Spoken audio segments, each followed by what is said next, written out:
نحمده ونصلي على رسوله الكريم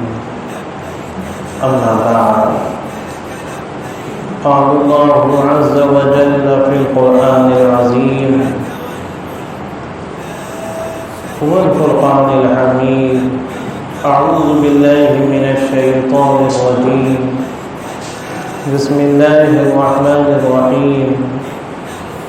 إن الصفا والمروة من شعائر الله. محترم سامعین کرام،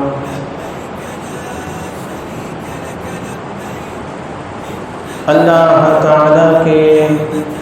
مقدس گھر کہ جس کو سب سے عظیم گھر ہونے کا شرف حاصل ہے، سب سے مقدس ہونے کا شرف حاصل ہے، تمام اللہ کے گھروں میں یعنی مساجد میں خانہ کعبہ اور اس سے منسوب ارکان حج اور شعائر اسلامیہ کا کچھ تذکرہ چل رہا ہے۔ انہی اللہ تعالیٰ کی مقدس نشانیوں میں سے کہ جو شعائر اللہ کہلاتی ہے، ایک نشانی صفا اور مروہ پہاڑیاں بھی ہیں۔ صفا بھی بڑی مشہور پہاڑی ہے اور اس کو بھی یہ شرف حاصل ہے کہ اللہ کے رسول صلی اللہ علیہ وسلم نے سب سے پہلے جو اسلام کی دعوت دی ہے، اپنی قوم کو جمع کیا ہے، تو وہ صفا پہاڑی پر ہی کھڑے ہو کر دعوت دی ہے۔ آپ صفا پہاڑی پر کھڑے ہوئے اور سب کو جمع کیا، اپنے خاندان کے لوگوں کو، قبیلے کے لوگوں کو، وہاں کے تمام لوگوں کو جمع کیا اور پھر آپ نے اپنی نبوت کا اعلان فرمایا۔ تو صفا کو یہ خوش نصیبی حاصل ہے کہ سب سے پہلا جو پیغام دیا گیا امت کے لیے جمع کر کے لوگوں کو، وہ صفا پہاڑی پر سے ہی دیا گیا۔ دوسری اس کی فضیلت یہ ہے کہ چاہے عمرہ کرنے والا ہو یا حج ادا کرنے والا شخص ہو، اس کے لیے صفا اور مروہ کے درمیان سعی کرنا واجب ہے۔ ایک زمانہ وہ تھا، زمانہ جاہلیت جسے کہا جاتا ہے، یعنی اسلام سے پہلے کا زمانہ، حضور کی نبوت ظاہر ہونے سے پہلے کا زمانہ، کہ یہ مقدس پہاڑیاں کہ جس پر اللہ کی رحمت برستی ہے، اور حضرت حاجرہ علیہ السلام کبھی صفا سے مروہ پہاڑی کی طرف دوڑتی تھی، کبھی مروہ سے صفا پہاڑی کی طرف دوڑتی تھی پانی کی تلاش میں، کیونکہ حضرت ابراہیم علیہ السلام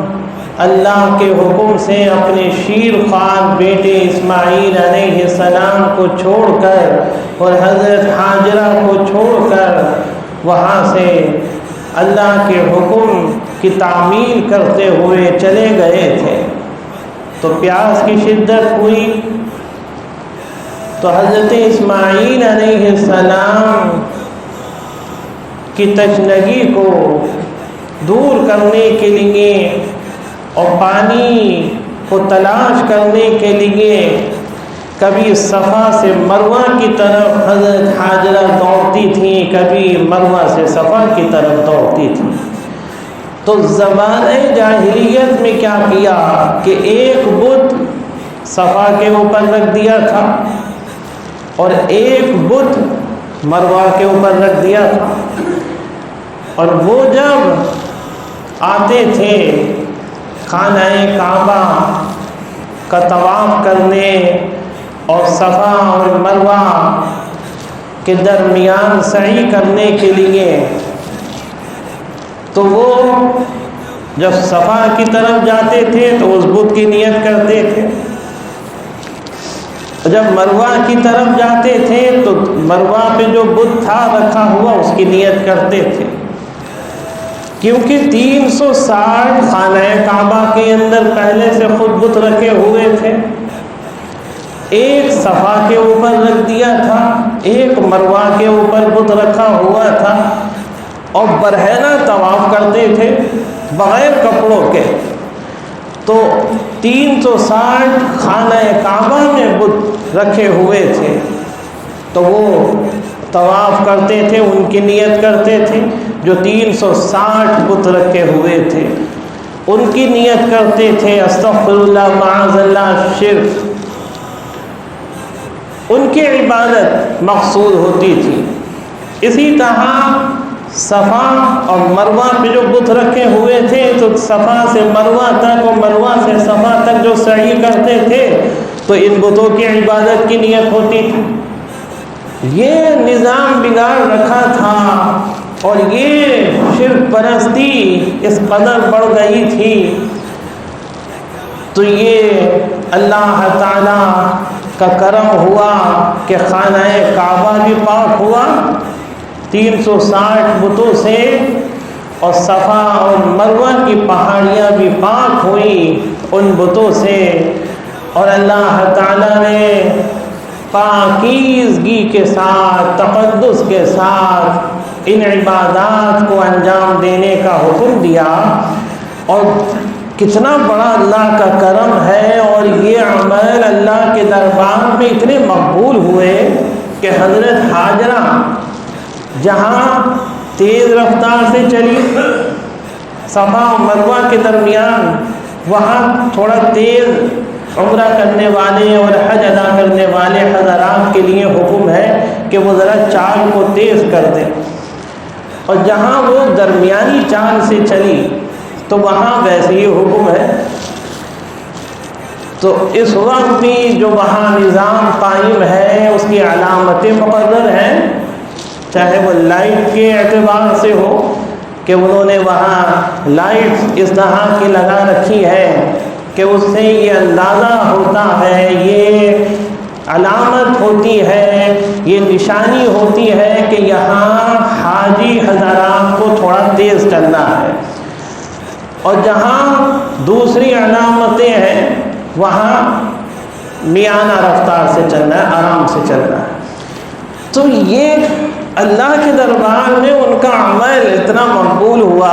اور تھی بھی خاتون۔ دیکھیے اللہ کے یہاں عبادت دیکھی جاتی ہے، مرد کی ہو یا عورت کی۔ عورت اگر عبادت کرے گی اور اخلاص کے ساتھ کرے گی، مرتبہ اسے بھی ملے گا، اللہ کے دربار میں مقبولیت اسے بھی ملے گی، اور اگر مرد کریں گے تو انہیں بھی ملے گی۔ یہ کتنی بڑی علامت ہے اور نشانی اور دلیل ہے خواتین کے لیے اس امت کی کہ حضرت حاجرہ علیہ السلام ایک خاتون تھی، ایک عورت تھی، لیکن اللہ تعالیٰ کو ان کا اخلاص، اللہ تعالیٰ کو ان کی محبت جو اللہ سے اور دین کے لیے اور ایک نبی حضرت ابراہیم علیہ السلام سے ان کو محبت تھی، اور اللہ کے حکم کی تعمیل کے لیے وہ چھوڑ کر گئے تو اس پہ راضی رہی۔ یہ نہیں کہا کہ آپ مجھے یہاں چھوڑ کر جا رہے ہیں، یہاں تو پانی بھی نہیں ہے، یہاں تو سبزہ بھی نہیں ہے، یہاں تو ہریالی بھی نہیں ہے، نہ کھانے کا کوئی انتظام ہے، نہ پانی کا انتظام ہے۔ اللہ پہ بھروسہ کرنے والی عورت آج کل کہاں ہے؟ مردوں میں ہی نہیں ہے، ہماری خواتین میں کہاں سے ہوگا؟ کیسی صابرہ و شاکرہ عورت تھی، صبر کرنے والی، شکر کرنے والی۔ تو اللہ تعالیٰ کو ان کی یہ ساری عبادات، یہ سارے معاملات، یہ نیت، یہ اخلاص، یہ رضا اللہ کی چھپی ہوئی ان کی نیت میں سب معلوم تھا، اور اللہ تعالیٰ کو یہ عمل ان کا اتنا پسند آیا کہ اللہ تعالیٰ نے ٹھیک اسی طریقے سے ہو بہو سے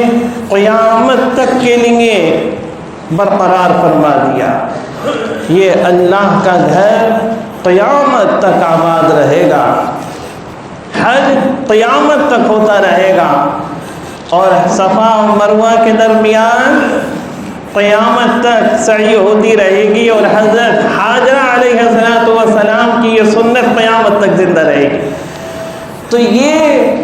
مقبولیت کی بات ہے۔ تو جب اللہ اپنے بندے سے محبت کرتا ہے اور اس کا کوئی بھی عمل اللہ کو جب پسند آ جاتا ہے تو پھر اللہ تعالیٰ اسے اس قدر عظمت دیتا ہے، بلندی دیتا ہے، اس قدر رتبہ دیتا ہے کہ وہ عمل اس کا اتنا مقبول ہوتا ہے، اتنا بلند ہوتا ہے کہ قیامت تک کے لیے وہ ایک مثال بن جاتا ہے، ایک نمونہ بن جاتا ہے، ایک سنت بن جاتا ہے۔ یہ تمام ارکان حج وہی ہے، وہی ادا ہے، ہو بہو وہی طریقہ ہے، اسی طرز کے اوپر کرنا ہے۔ اللہ تعالیٰ سے دعا ہے کہ مولا کریم حجاج کرام کے حج کو مقبول فرمائے، اور تمام مسلمانوں کو، خواتین کو بھی، مردوں کو بھی اللہ تعالیٰ اپنے گھر کی زیارت نصیب فرمائے، وہاں حاضری کا موقع نصیب فرمائے، اور صفا و مروہ کی رحمتیں اور برکتیں بھی اللہ نصیب فرمائے۔ آمین وآخر دعوانا الحمدللہ۔